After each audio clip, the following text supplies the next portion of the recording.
خبرې د دې خاورې هر یو بوټی نن خندیږي راوړي چا تخمونه د خندا کروندګره دا کرے کہ میرے عرض پاک پہ اترے وہ فصل گل جسے اندیشه زوال نه هو. دا یو ډېر ښکلی سټیپ اخیستی شوی.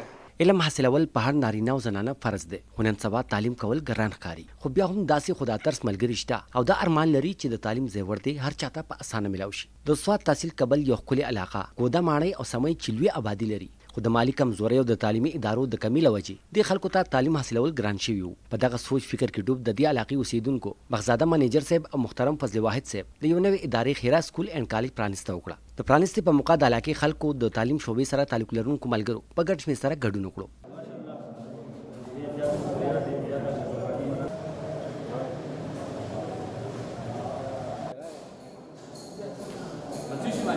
هرا سکول اینډ کالج کړه کې د پرانستې دغه ښکلي دستوري آغاز د تلاوت کلام پاک نه وشو.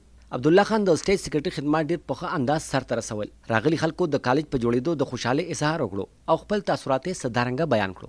نو دا په کور دننه د سړې ډوډۍ سره مخامخ خپل تعلیم حاصلول دا زمونږ زنانو ته دا کمپیټیشن چې دیو شروع کړی دی نو رب دې دیو له پکې کامیابیانې ورکړي. تاسو له دا رڼا او دا ډیوه ستاسو په کړه کې چې کم سپیشلی د ګودې او د ماڼۍ یو ګیټوی دی په هغې باندې تاسو ته کېښودی شوه او دا رڼا به تر ډېر حده پورې ډېره مخکې به ځي. که دغه شانتې مونږ ګورو د دې نه مخکې هم زمونږ یو هرا سکول چې په ګوده کې نن هم ډېر خلک به یې پېژني هغه خو هم د داسې معمولي غوندې کې فنکشن نه روان شوی.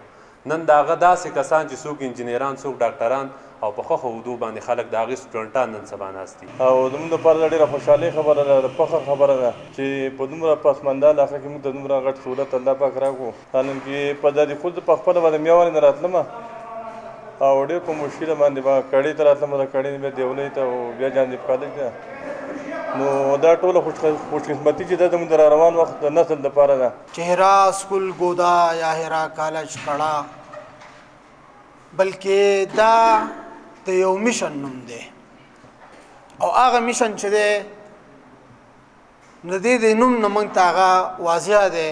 مشر میلمه د هرا سکول صوبایي ډایرکټر خالد فاروق د هرا سکولونو په حوالې سره وویل چې دا اداره روزګار نه بلکې یو فاونډیشن دی چې ډېر په کم فیس سره اعلی تعلیم ورکوي او د بورډ په امتحانونو کې پوزیشن هم د دوی رواج جوړ شوی دی. په دې موقع د سکول ډایرکټر بغزاده هم خپل ویژن په ډاګه کړو چې د نن نه 15 کاله وړاندې مې دلته یو وړه شان تعلیمي اداره جوړه کړې وه خو ماشومانو ته د اعلی تعلیم او مخکې تلو لارې ګرانې وې. کوشش مې و چې د دوی لپاره یو ښکلی کالج جوړ کړم او نن مې دغه ارمان پوره شو. ضرورت په دې علاقه کې ډېر دی او ټولو مقررینو پې خبرې وکړې بیا په بار بار پې بحث نه کوو. ډېر لوی ضرورت دی د دې ځای نه چې کوم هلکان هسټل ته راشي نو د هسټل کې چې کوم هلک پاس شوی دی هغه ته پته ده چې زیات هلکان په هسټلو کې نشایان شو. نور ماحول ته داسې جوړي چې را په هغه هسټل کې یو دوه درې پنځه نشایان نو هغه نورو سره هم دغه چل شروع کړي. هرا سکول اینډ کالج یو وسیع بلډینګ هوادار کمرې ساينس لیب یعنی د تعلیم هر ضرورت دلته موجود دی. ورسره د اسلامي او پښتو روایت هم برقرار ساتل کیږي. د جنکو هلکانو لپاره جدا سیکشن د پردې خاص تنظیم دی. په دې حواله سره د هرا کالج پرنسپل وایي هرا سکول او کالج چې د دې علاقې یو ضرورت و. د علاقې کې چې د نو د سرسړنۍ نه د کالاکري نه په بره چې د ایجوکیشن سیستم نشته دی. په دې حواله سره زموږ د پورا د علاقې د پیرنټس په مشوره سره دا موږ یو اداره دلته راوړله چې په دې کې به جنکۍ او هلکان جدا جدا به فرده طریقه باندې به جنکۍ خپل تعلیم حاصلوي. خاص څنګه چې د پښتو د رواج مطابق به هغو په ټوپۍ والا بلخه کې سکول ته راځي په جدا سیکشن کې به هغو سبق وایي او په جدا سیکشن کې به هغو بیا څه کېږي د هلکانو نه به له 20 منټه پاو ساعت مخکې به د هغو چوټي کېږي خپلو کورونو ته به په فرده طریقه باندې به ځي. د دې نه علاوه به موږ یتیمانانو ماشومانو ته کوټه ورکو چې هغو تعلیم به زموږ سره په کوټه سیستم باندې فری وي او د هغې سره سره به موږ آوټسټینډینګ ماشومانو ته سکالرشپ هم ورکو. دا یو عام کالج نه دی. د دې ادارې شاته هرا نیشنل ایجوکیشن فاونډیشن پاکستان کار کوي او دا هرا کالجونه د دې فاونډیشن انډر وي. په دې اداره کې تعلیم ډیر اسان دی ولې چې والدین به د هاسټل او ترانسپورت د خرچونه بچ شي. او بل غټه خبره چې د دې ادارې طالب علمانو ته به په سیکنډ ټایم کې انګلیش لینګویج کمپیوټر شارټ کورس او ټیوشن بالکل فری ښودلی کیږي. د دې زموږ د علاقې لپاره ډېر اشد ضرورت و ځکه چې زموږ په علاقه باندې بالکل کالج شوی نه او خصوصا د فیمیل چې کوم ضرورت دی هغه خو بالکل دلته نشته دی.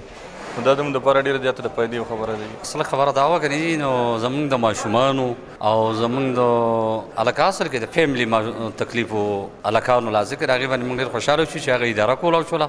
نو زه ډېر زیاته شکریه د منیجر صاحب ادا کوم چې هغه مطلب دلته موږ لا نه هم لسم یولسم دولسم راکو د دې ادارې په کولاوېدو سره زموږ په یو علاقه کې خصوصا د برې سمۍ نه دېخوا کومه علاقه چې ده په دې کې یو د سکون فضا ماته ښکارېږي زموږ په دې علاقه کې ډېر زیات کمی او خاص کر د فیمیل لپاره چې کوم دی نو هغه د کوم تکلیف چې و سټوډنټانو ته کم طالب علمانو ته کم جنکو ته هغه به انشاءالله د دې سره 100% ختم شي او دا اداره د کړې د خلکو لپاره نه رټال یوسي لپاره دا یو اهم قدم دی ځکه چې زه په خپله د ایجوکیټډ کسمه الریډي په سوات یونیورسټۍ کې ویزټینګ د لیکچرر یم او پرایویټ سکولونو کې مې هم ډېر وخت شوی دی خو دا زموږ دپاره دیو یو ښه قدم واخیستو هرات سکول اینډ کالج کړه کې د یتیمانو لپاره خاص کوټه او سکالرشپ هم ورکولی کیږي د ټیسټ لپاره باقاعده تاریخ ټاکلی شوی دی که څوک هم په خپلو بچو باندې اعلی تعلیم حاصلول غواړي نو د هرات سکول اینډ کالج خدمات ترلاسه کولی شي هرات سکول اینډ کالج کړه ګوده ماڼۍ کابل سوات